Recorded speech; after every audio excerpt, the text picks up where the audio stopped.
नमस्कार, जन टीवी देख रहे हैं आप। मैं श्वेता शर्मा आपके साथ। खबरों की शुरुआत से पहले एक नजर डालेंगे अभी की हेडलाइंस पर। संसद के दोनों सदनों में नीट पर चर्चा संभव। काले कपड़े पहन पार्लियामेंट पहुंचे कांग्रेसी, जताया विरोध। बीजेपी का आज देश भर में प्रदर्शन।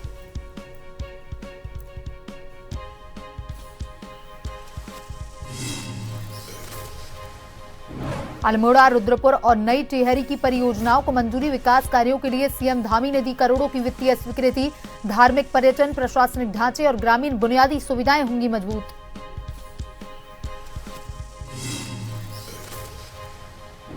उत्तराखंड परिवर्तन पार्टी के केंद्रीय अध्यक्ष प्रभात ध्यानी की हिरासत पर हाईकोर्ट सख्त। उत्तराखंड सरकार के 4 हफ्ते में मांगा जवाब। स्वतंत्र आवाजाही के अधिकार पर भी हाईकोर्ट की अहम टिप्पणी।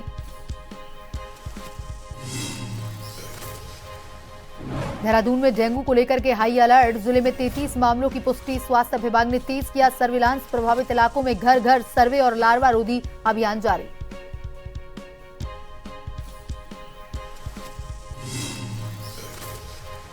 मैदानी इलाकों में भारी बारिश से राहत। पहाड़ों में येलो अलर्ट। देहरादून मसूरी सड़क मार्ग को नुकसान। ट्रैफिक बाधित है, अस्थायी रास्ता खुला।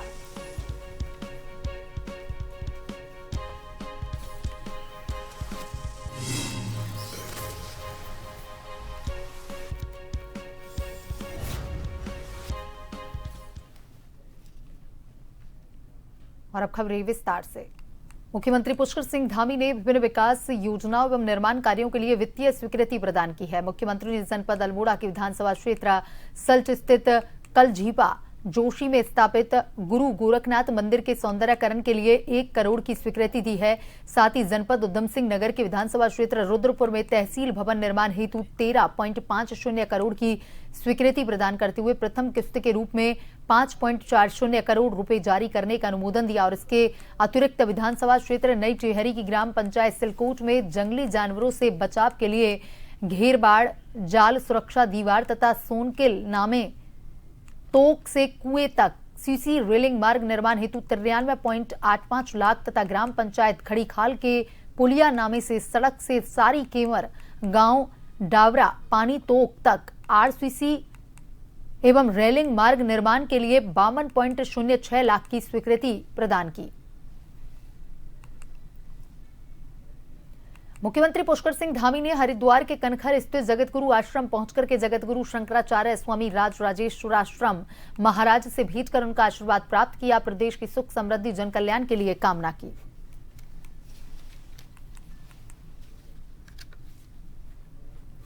मुख्यमंत्री पुष्कर सिंह धामी ने मुख्यमंत्री आवास में अंतर्राष्ट्रीय स्तर पर उत्कृष्ट प्रदर्शन करने वाली पिथौरागढ़ की महिला मुक्केबाज निकिता चंद, काजल फरसवान और आरती धारियाल को सम्मानित किया। और इस अवसर पर उनके प्रशिक्षक विजेंद्र मल और ललित को भी सम्मानित किया गया। हाल ही में जकार्ता में आयोजित अंडर 23 एशियन बॉक्सिंग चैंपियनशिप में निकिता चंद और काजल फरसवान ने रजत पदक जीता। वहीं आरती धारियाल ने रोमानिया में आयोजित गोल्ड बेल्ट बॉक्सिंग प्रतियोगिता के 54 किग्रा वर्ग में स्वर्ण पदक जीतकर प्रदेश का गौरव बढ़ाया। मुख्यमंत्री ने कहा कि उत्तराखंड की बेटियां खेलों में लगातार नए कीर्तिमान स्थापित कर रही हैं। उनकी सफलता युवाओं के लिए प्रेरणा का स्रोत है। उन्होंने कहा कि राज्य सरकार खिलाड़ियों को बेहतर प्रशिक्षण, आधुनिक सुविधाएं और हर संभव सहयोग उपलब्ध करवाने के लिए प्रतिबद्ध है ताकि प्रदेश के खिलाड़ी राष्ट्रीय और अंतर्राष्ट्रीय स्तर पर उत्कृष्ट प्रदर्शन करते रहें।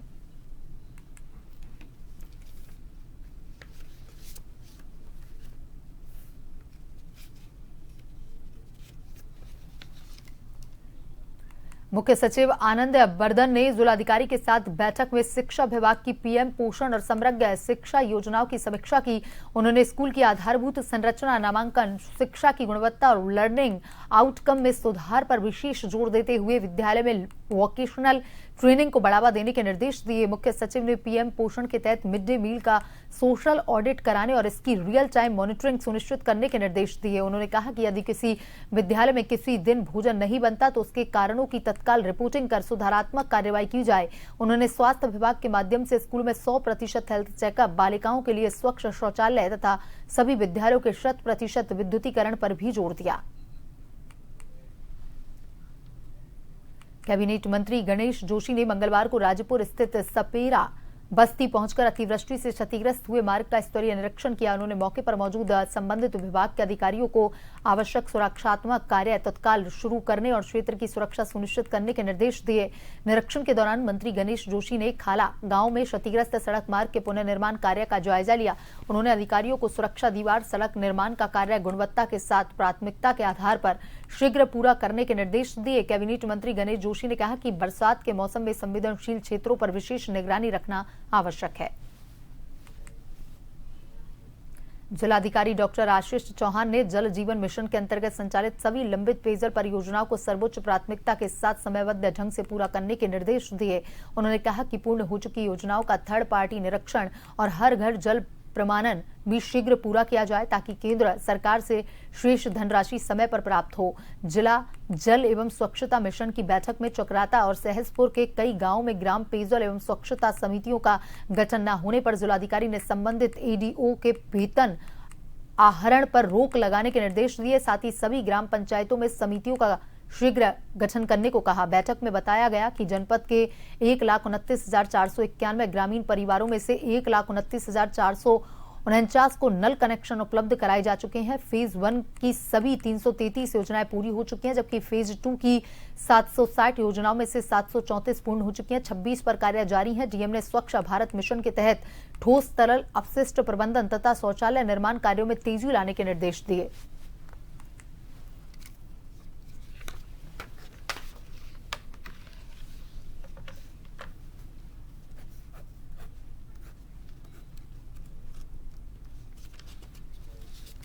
वहीं देहरादून में मंगलवार देर रात मुख्यमंत्री आवास के बाहर नरसिंह एकता मंच के कार्यकर्ताओं ने अपनी मांगों को लेकर के प्रदर्शन किया। प्रदर्शन के दौरान पुलिस ने प्रदेश अध्यक्ष नवल पुंडीर सहित कई प्रदर्शनकारियों को हिरासत में ले लिया। मौके पर भारी पुलिस बल तैनात रहा। स्थिति को नियंत्रित किया गया। नरसिंह एकता मंच के कार्यकर्ता अपनी विभिन्न मांगों को लेकर मुख्यमंत्री आवास की ओर कूच कर रहे थे।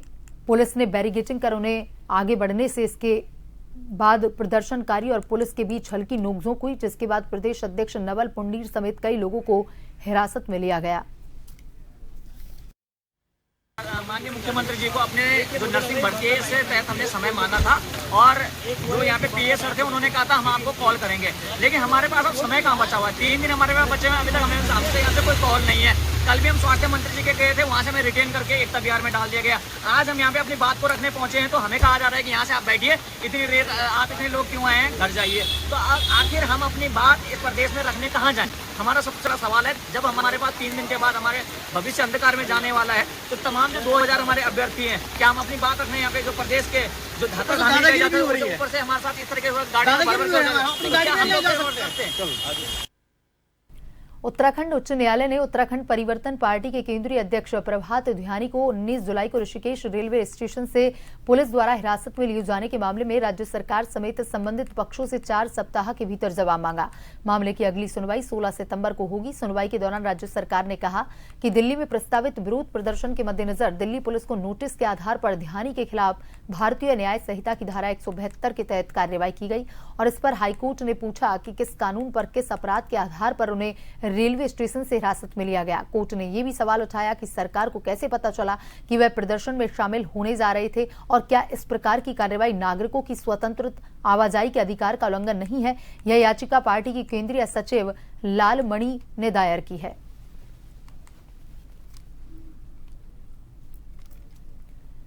भाजपुर चीनी मिल में स्क्रैप बिक्री को लेकर के एक बार फिर से बड़ा विवाद सामने आया। स्क्रैप की तोल में भारी घटतोली के आरोप लगने के बाद किसान नेताओं ने चीनी मिल परिसर में जमकर हंगामा किया। आरोप है कि फैक्ट्री से निकल रहे एक ट्रक के वजन में फैक्ट्री और धर्म कांटे की तोल के बीच 133 क्विंटल का अंतर मिला। वहीं बिन बिल और दस्तावेजों के 2 अन्य ट्रकों के भी बाहर खड़े होने का दावा किया गया। मामले की सूचना पर प्रशासन और पुलिस मौके पर पहुंची। फिलहाल संबंधित ट्रक पुलिस की निगरानी में है, जबकि किसान यूनियन ने दोषियों पर कार्रवाई की मांग करते हुए आंदोलन का ऐलान किया है।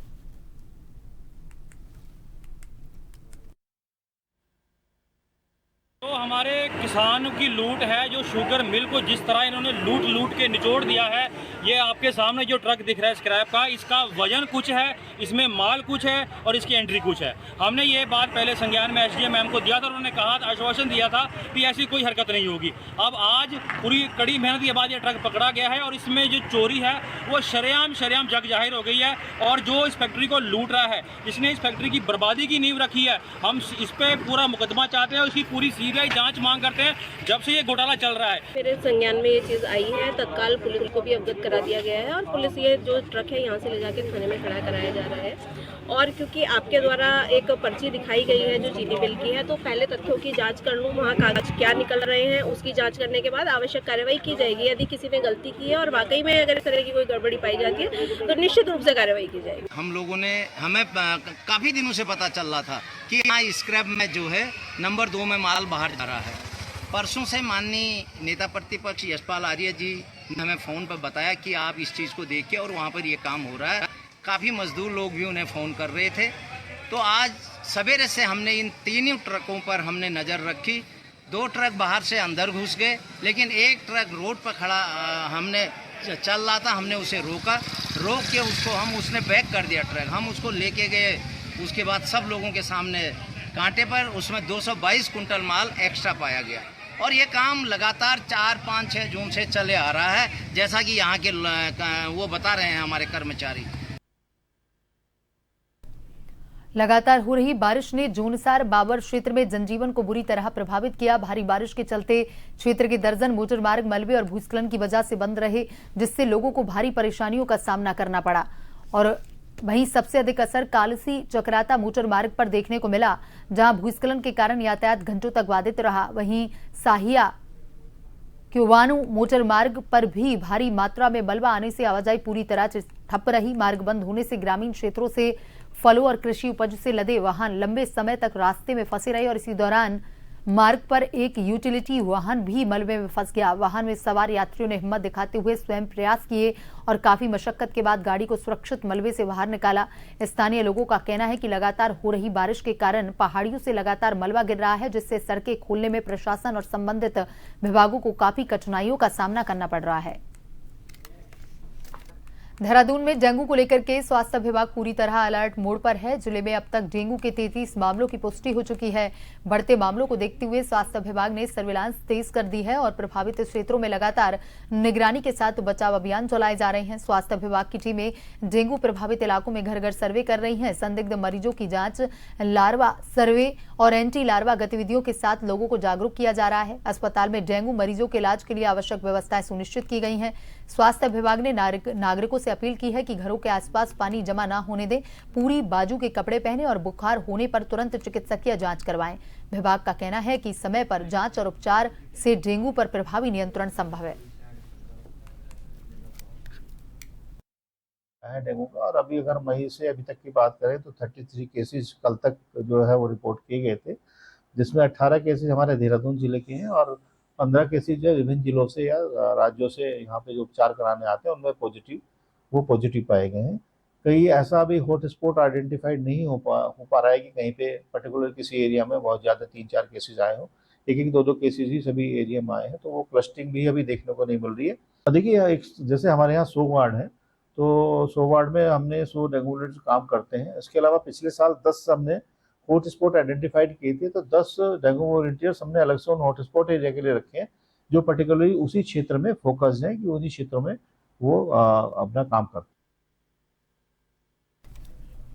चमोली पुलिस ने ऑपरेशन प्रहार के तहत यातायात नियमों का उल्लंघन करने वालों के खिलाफ कार्रवाई तेज कर दी है और इसी अभियान के अंतर्गत थाना पोखरी पुलिस ने सघन वाहन चेकिंग के दौरान बुलेट बाइक को रोका। जांच में पाया गया कि चालक अंशुल रावत निवासी गुगली ने वाहन में मॉडिफाइड साइलेंसर लगाया था, जिससे पटाखे जैसी तेज आवाज निकल रही थी और ध्वनि प्रदूषण फैल रहा। पुलिस ने मोटर वाहन अधिनियम के तहत बाइक को सीज कर चालक को भविष्य में मॉडिफाइड साइलेंसर का उपयोग न करने की कड़ी चेतावनी दी। चमोली पुलिस ने स्पष्ट किया कि ऑपरेशन प्रहार के तहत ऐसी कार्रवाई आगे भी लगातार जारी रहेगी। लोहाघाट के पंचेश्वर टैक्सी स्टैंड के पास सोमवार को बड़ा हादसा टल गया, जब 4-5 वर्षीय एक बच्चा राष्ट्रीय राजमार्ग किनारे खुले कलमच में जा गिरा। उस समय कलमठ में तेज बहाव का पानी था, जिससे स्थिति बेहद गंभीर हो गई। गुमदेश टैक्सी यूनियन अध्यक्ष मदन सिंह धोनी और उमेश कालाकोटी के अनुसार टैक्सी चालकों ने अपनी जान जोखिम में डालकर बच्चे को सुरक्षित बाहर निकाला। तत्काल उपजिला चिकित्सालय पहुंचाया, जहां उपचार किया गया। टैक्सी चालकों ने प्रशासन से खुले कलमठ पर सुरक्षा जाली लगाने की मांग करते हुए भविष्य में ऐसी घटना रोकने के लिए शीघ्र कार्रवाई की अपील की।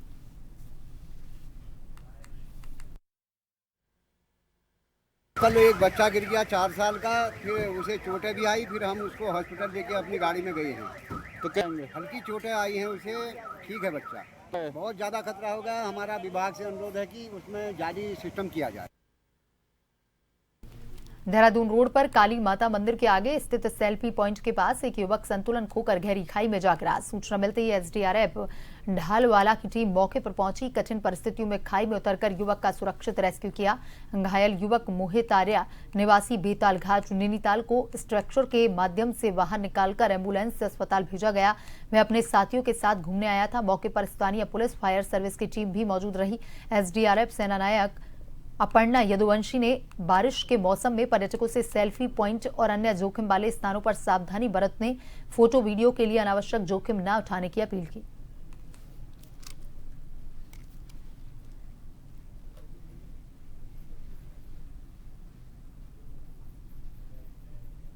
यमुनोत्री राष्ट्रीय राजमार्ग पर स्थित लखवाड़ डैम परियोजना क्षेत्र से खबर है, जहां डैम के टॉप के समीप अचानक से पहाड़ का एक बड़ा हिस्सा दरककर के नीचे आ गया, जिससे पूरे क्षेत्र में अफरा तफरी हो गई। दहशत का माहौल बन गया। गनीमत रही कि घटना के समय कोई व्यक्ति मलबे की चपेट में नहीं आया और किसी प्रकार की जनहानि नहीं हुई। हालांकि लगातार हो रहे भूस्खलन से परियोजना क्षेत्र की सुरक्षा व्यवस्था, निर्माण कार्यों को लेकर नए सवाल खड़े हो रहे हैं। स्थानीय लोगों का कहना है कि जिस पहाड़ी को सुरक्षित बताया गया था, वहीं बार बार भूस्खलन की घटनाएं सामने आ रही हैं। उनका आरोप है कि इससे परियोजनाओं में कार्यरत मजदूर, आसपास के ग्रामीण और यमुनोत्री राष्ट्रीय राजमार्ग से गुजरने वाले यात्रियों की सुरक्षा पर गंभीर खतरा बना हुआ है। क्षेत्रवासियों ने पूरे मामले की स्वतंत्र उच्च स्तरीय वैज्ञानिक जांच करवाने की मांग की है।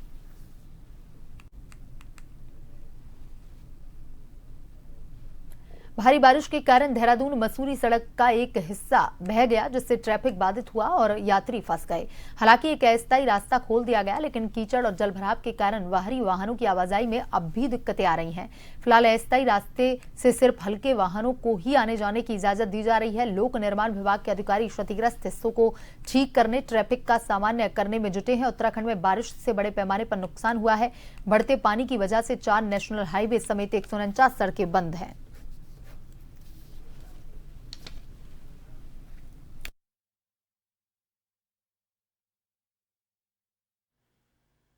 कहाँ जाना है? मसूरी जाना है। मसूरी कब से फंसे हुए हैं? यहाँ पे सुबह 4 बजे से खड़ा हुआ हूँ मैं पे, रोड की वजह से। रोड बंद है अभी तक भी कोई सोल्यूशन नहीं हो पा रहा, निकल नहीं रही गाड़ी, फंस रही है गाड़ी यहाँ पे। भी लाइट व्हीकल के लिए हमने खोल दिया है, और चूंकि पानी मिट्टी में बहुत है, और जैसे मौसम शुष्क होगा तो ये पानी निकल जाएगा। और हम तैयारी कर रहे हैं कि इसको जीएसबी और पत्थर डाल के इसको जो है इंटैक्ट कर दे, ताकि ट्रैफिक को कोई दिक्कत ना हो। पूरी तरह खुलने के लिए तो टाइम लगेगा थोड़ा, क्योंकि वाहनों के आवागमन से काम करने में दिक्कत भी हो रही है, और चूँकि लोग फंसे हुए तो उनको निकालना पहले जिम्मेदारी थी। और इसको शाम तक पूरी तरह से हम ढंग से खोल देंगे इसको। डालेंगे अभी की हेडलाइंस पर। संसद के दोनों सदनों में नीट पर चर्चा संभव। काले कपड़े पहन पार्लियामेंट पहुंचे कांग्रेसी, जताया विरोध। बीजेपी का आज देश भर में प्रदर्शन।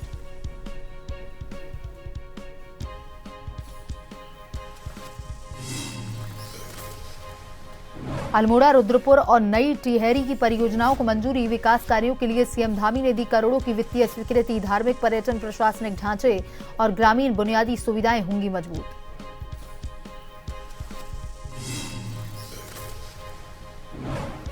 उत्तराखंड परिवर्तन पार्टी के केंद्रीय अध्यक्ष प्रभात ध्यानी की हिरासत पर हाईकोर्ट सख्त। उत्तराखंड सरकार से 4 हफ्ते में मांगा जवाब। स्वतंत्र आवाजाही के अधिकार पर भी हाईकोर्ट की अहम टिप्पणी। देहरादून में डेंगू को लेकर के हाई अलर्ट। जिले में 33 मामलों की पुष्टि। स्वास्थ्य विभाग ने तेज किया सर्विलांस। प्रभावित इलाकों में घर घर सर्वे और लार्वा रोधी अभियान जारी।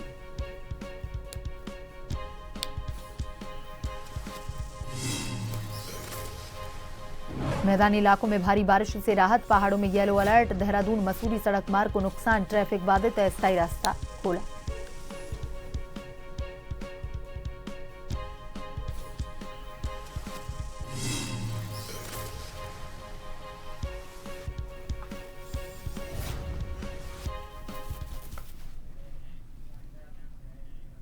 बुलेटिन में अभी तक के लिए इतना ही। बने रहिए जन टीवी के साथ। नमस्कार।